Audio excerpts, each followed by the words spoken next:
Hello everyone. This is our educational show, Crypto Not For Dummies. And it's me, Mr. Etherman, and my friend Dr. Smart Contract. Let's roll.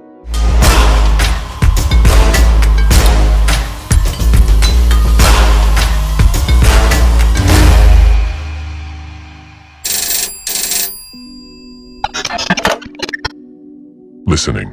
Do you have to understand the technical basis of P2P in order to make profit? It's an ambiguous question. In fact, when we talk about the technical analysis, and if you use it to deposit into P2P and you start selling an asset, you then freeze it, then you realize that the market will go down, you will transfer it to an exchange in order to make a short sale and to get USDT. If we are talking about Bitcoin, that it may make sense if you know that this price movement will be too big to cover your commission costs.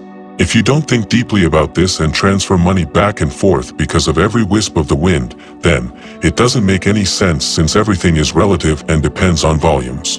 Right. And in this particular case, a technical analysis is probably just what you need. If you need it, you have to understand the general market trend and what will happen next, and at what price you should sell your asset.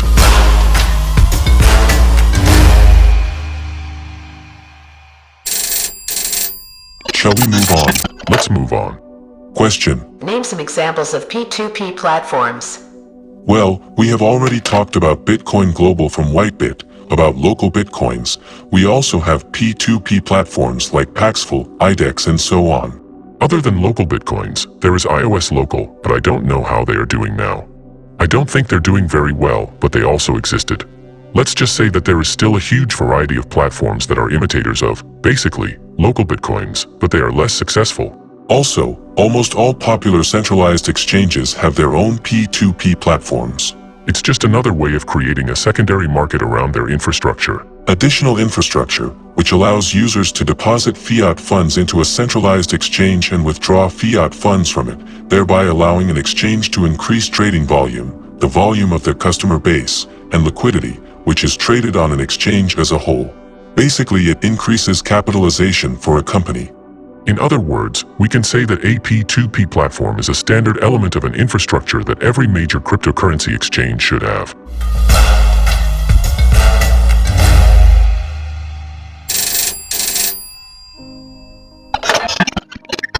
Hello. What is the future of P2P platforms?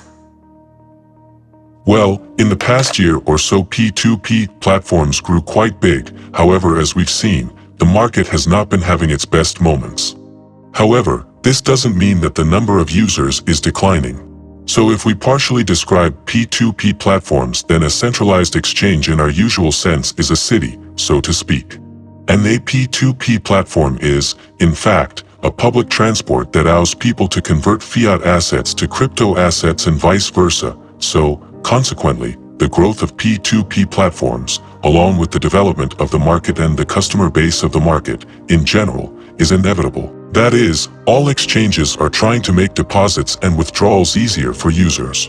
However, there are still specific geographies, such as Latin America, such as African geographies, where the banking system is not even very well organized and where people have a severe distrust for the banking system. So in such regions, P2P platforms are developing very rapidly and multiplying the customer base and trading volumes. That is, all exchanges are trying to make deposits and withdrawals easier for users. Because it is a good alternative to an imperfect, unstable financial system that these countries have.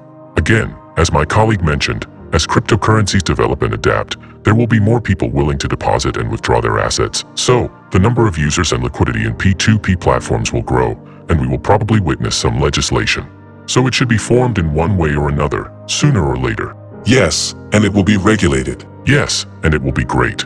It will allow more money to pour in, especially white money and some institutional money. At least we hope so.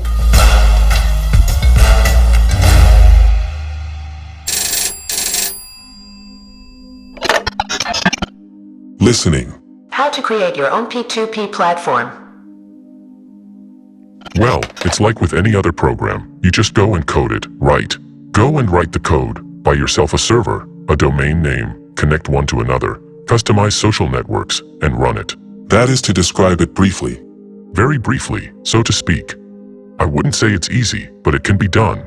We take a good sum of money, we hire the best programmers, and then we start making our own P2P platform. And then, after doing it, we still have to fill it with orders and people who want to trade on your platform and bring liquidity there. That's pretty much it. What's more difficult about that? It's probably more difficult to do marketing and bring a live audience and liquidity to your platform than to create yet another P2P platform.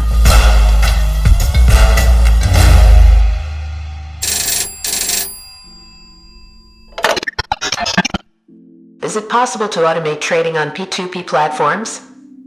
Yes, in general, almost all P2P platforms have their own API which allows you to write a robot and connect it, for example, to mobile banking or another payment system and, consequently, to automate P2P trading, more or less.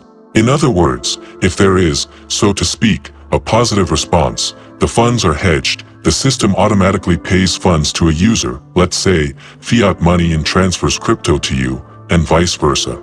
That is, requisites automatically appear. A user sends you funds with a specific note, you receive the funds, then the API calls back and cryptocurrency is transferred to a client. Therefore, trading on P2P platforms can be automated. Well, and in this particular case, it's probably also connected with a cryptocurrency exchanger service. They also work in conjunction. Yes, absolutely right. So this was Mr. Etherman And Dr. Smart Contract. This was our latest Crypto Not For Dummies episode. Subscribe, hit the bell and like buttons, and see you later, friends non-dummies.